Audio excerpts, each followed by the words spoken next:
வணக்கம், நான் உங்கள் ஸ்மார்ட் பேசுகிறேன். இன்றைக்கி ஒரு டாபிக் என்னென்னா, வயலில் பயிர் எப்படின்னு வரும்னு சொல்லிட்டு வாங்க பார்க்கலாம். இது பயிர் ஆல்ரெடி பிடுங்கிட்டு இருந்தோம். அந்த பிடுங்கிட்டு அந்த அந்த இடம் வந்து டிராக்டரில் ஓட்டணும்னு சொல்லிட்டு எல்லாமே சைடில் உரப்பல்ல எடுத்து வச்சோம். அதுக்கப்புறம் அந்த 2 பிட்டும் ஓட்டிகிட்டு இருந்தாங்க. ஒரு சின்ன பிட்டில் நட்டுட்டு இருந்தாங்க. சரி, ஓகே, சென்டர் பிட் சும்மா தான் இருக்குன்னு சொல்லிட்டு நான் என்ன பண்ணேன், நார் எல்லாமே எடுத்துன்னு வந்து வயலில் போட்டேன். சரி, போட்டுட்ருக்கும்போது கீழே பார்த்தேன், கீழே இருந்துக்கின்னு கொஞ்சம் மேடாக இருந்துச்சு. என்னடா இது, டிராக்டர் ஓட்டி இந்த மாதிரி ஆகிருக்குன்னு சொல்லி நான் என்ன பண்ணேன், மேட்டாக இருக்கிற இடத்துல செனக்கு எடுத்துகிட்டு லெவல் பண்ணிகிட்ருக்கேன். ஏன்னா பல மேடாக இருந்துச்சுன்னா அந்த இடத்துல தண்ணி ஓடாதனால இப்போயே நம்ம லெவல் பண்ணிட்டோன்னா நெல் நட்ட அப்புறம் நம்ம என்ன பண்ணாலும் ஒன்றும் ஆகாது. முதல்ல நம்ம க்ளீனாக டிராக்டர் ஓட்டிட்ட அப்புறம் எல்லாமே லெவல் பண்ணிக்கணும். அந்த சின்ன துண்டு கரெக்டாக இருந்துச்சு. இந்த நடுத்துண்டு மட்டும் தான் கொஞ்சம் இதாக இருந்துச்சு.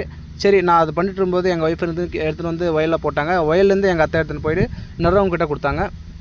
பாருங்கள், ஆல்ரெடி நட்டுருக்க சின்ன பிட்டுக்கு எப்படி நட்டுருக்காங்கன்னு சொல்லிட்டு சொல்லுங்கள், கமெண்ட் பண்ணுங்கள். பாருங்கள், நெல் நாற்று நடுறதுக்கு 11 பேர் வந்துருந்தாங்க. அவங்களுக்கு 4500 ரூபாய் ஆயிடுச்சு. பாருங்கள், நான் கீழே வேலை செஞ்சுட்டு இருந்ததுனால எங்கள் ஒய்ஃப் வந்துட்டு எல்லாமே எடுத்துகிட்டு வந்துட்டு போட்டுருந்தாங்க. பாருங்கள், நெல் எப்படி நடுறாங்கன்னு சொல்லுங்கள். இந்த இடம் சரி, ஓகே, ஃபில் பண்ணோம். நான் கீழே அந்த சைட்லலாம் ஒர்க் பண்ணிட்டு இருந்ததுனால எடுத்து வந்து கொடுத்தாங்க. பாருங்கள், எங்கள் பசங்க இருந்துக்குன்னு இல்லை நானும் எடுத்துகிட்டு வரேன்னு சொல்லிட்டு அவங்களும் எடுத்துகிட்டு வந்தாங்க. என் பொண்ணு இருந்துக்குன்னு தண்ணி மட்டும் கேட்டா, இல்லை நானும் இன்னும் சும்மா தான் வரேன்னு சொல்லிட்டு என் பொண்ணும் ஒன்று எடுத்துருந்தாங்க. என் பையன் பாருங்கள் 2 எடுத்துகிட்டு வந்துட்டுருக்கான். நான் வேணாடா நீ எடுத்துக்கணும்னு கேட்டால், இல்லை வீடியோ எடுக்கணும் அப்படின்னு சொன்னால், சரி வீடியோ எடுக்கிறேன்னு சொன்னோன்னே எனக்கு வெக்கம் வந்துச்சு. அதனால் பயிரை இது பண்ணுறான்.